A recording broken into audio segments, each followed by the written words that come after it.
जनाबे वाला कोई जनाबे वाला इतर फरोशी का काम कर रहा है।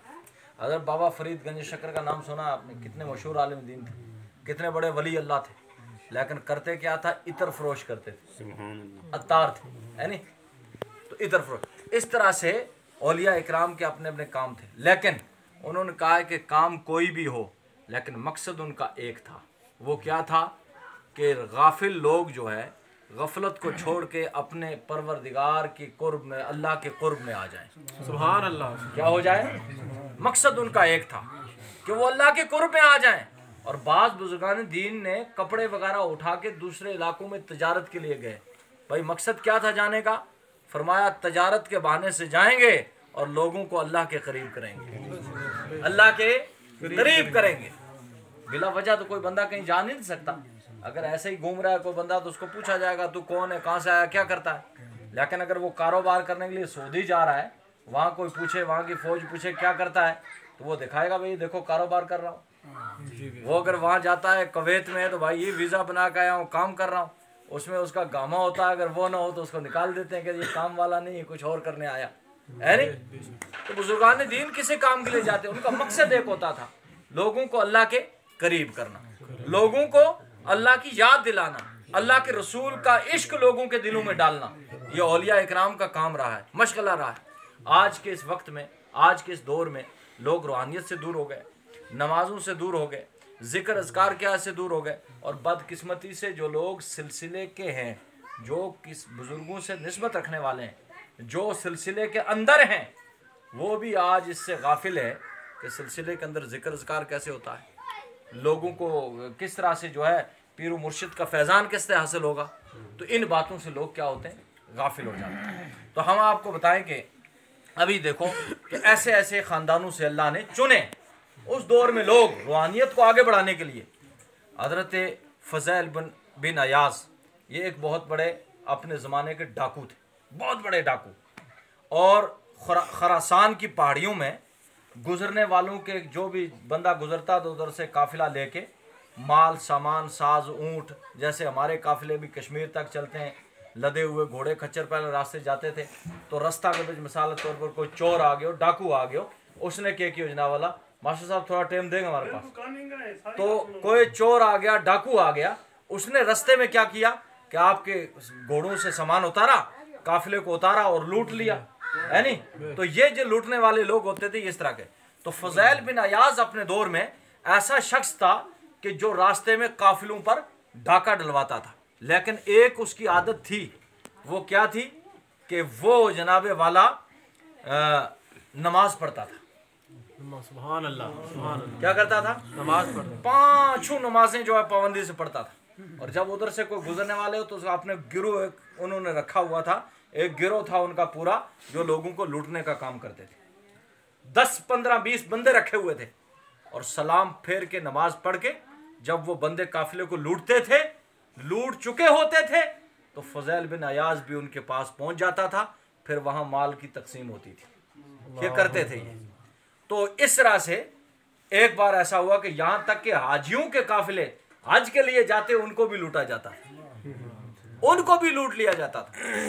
तो एक बार ऐसा हुआ कि लोग रास्ते से जा रहे थे, काफिला जा रहा था, खरासान के जंगलों में जब पहुंचा तो एक बुढ़िया थी साथ।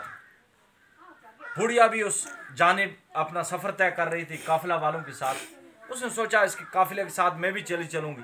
और पुराना ज़माना की जो बुढ़ी में थी, बुजुर्ग हुए थे, ज़ईफ़ हुए थे, आज भी कितने हैं देखो तब, उनके अंदर नायत ही सादगी है, है नहीं है, नायत ही उनके अंदर सादगी। और ये सादगी अल्लाह को पसंद है। सादगी से मुराद क्या है? सादगी से मुराद ये नहीं कि वो चुप साप हो, गूंगी हो, तो वो सादी है ना। सादगी से मुराद ये है कि वो कपड़ा जानबूझ के सादा इस्तेमाल करे, सर पे हर बकर दुपट्टा रखे, अदब व एहतराम को का दामन हाथ से ना छोड़े, ये सादगी होती है। तो पुराने ज़माने की औरतें एक थैली होती थी, थैली में अपनी पूंजी पैसा वगैरह बांध के अपने पास रख लेती थी। होता है ऐसा नहीं होता? आपने नानी दादियों को देखा होगा, एक गठरी के अंदर पैसे बांध के रख लेती हैं।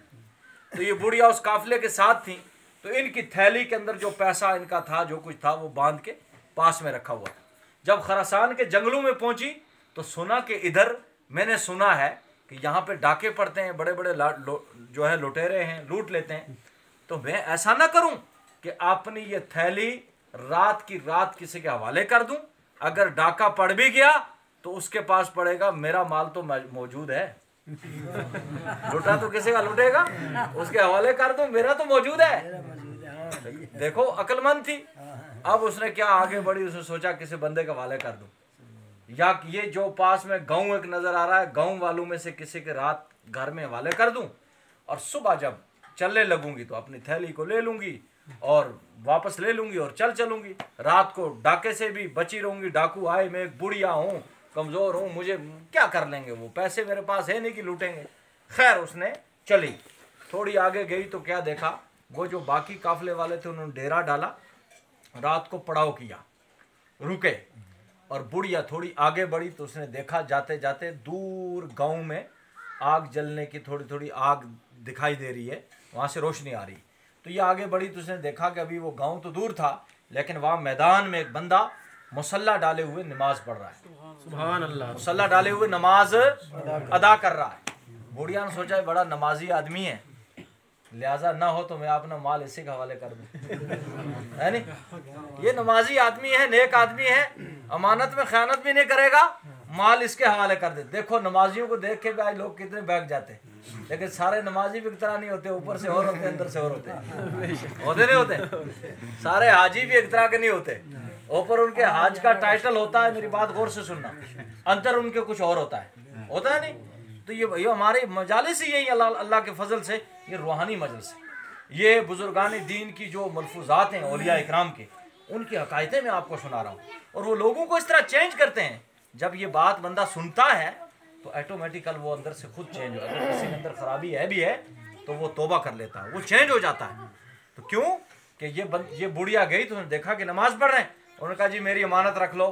क्या अमानत है? कहा ये मेरे कुछ पास कुछ पैसे शैसे हैं तो ये रख लो, मैंने सुना है इस जंगल में जो है लुटेरे लोग हैं, डाका डालते हैं, लोगों को माल लूट लेते हैं, तो मैं डर से आई हूँ, मेरे ये पैसे भी रख लो। उन्होंने कहा कोई बात नहीं, ये मुसल्ला उठाओ और इसके नीचे रख दो। माई मुसल्ला उठाओ, नीचे रख दो।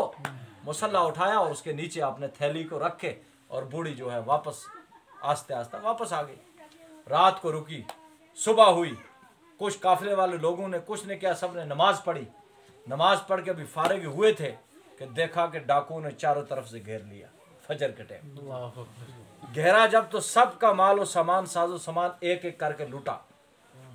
थोड़ी थोड़ी रोशनी जब खुली, सवेरा हुआ, सूरज तुलू हुआ, बुढ़िया सोचने लगी कि मैं जाऊं, ये डाकू चले जाएं तो मैं जाऊं उस बुजुर्ग के पास, अपने पैसे भी ले आऊं।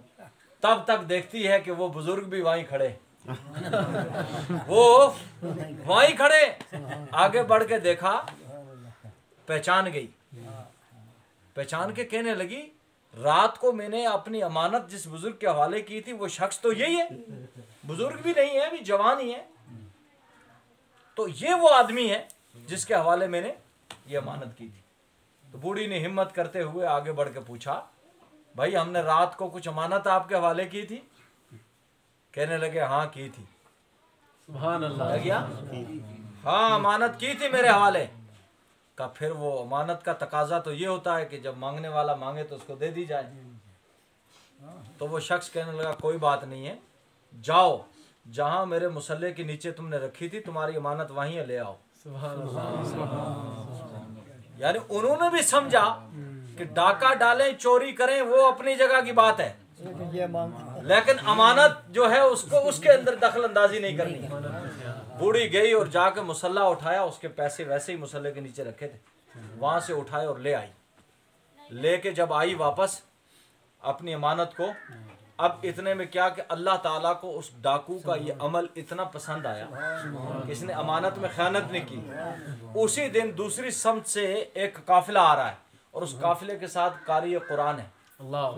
जब उस जंगल से गुजरने लगा तो कारी ने कुरान मजीद की वो सूरत बुलंद आवाज से तिलावत करना शुरू कर दी, जिसमें अल्लाह ताला लोगों से मुखातिब होकर फरमाता है, या अय्युहल इंसानु मा गर्रका बिरब्बिकल करीम, ओ भागे हुए गाफिल लोगो, ओ गफलत में पड़े हुए लोगो, और मुखालिफ सिमत जाने वाले लोगों, और चोरियां करने वाले लोगों, और डाका डालने वाले लोगों, और लोगों पे जुल्म ढाने वाले लोगों, क्या अभी वो वक्त नहीं आया कि तुम्हारा करीम रब बुला रहा है और तुम उसकी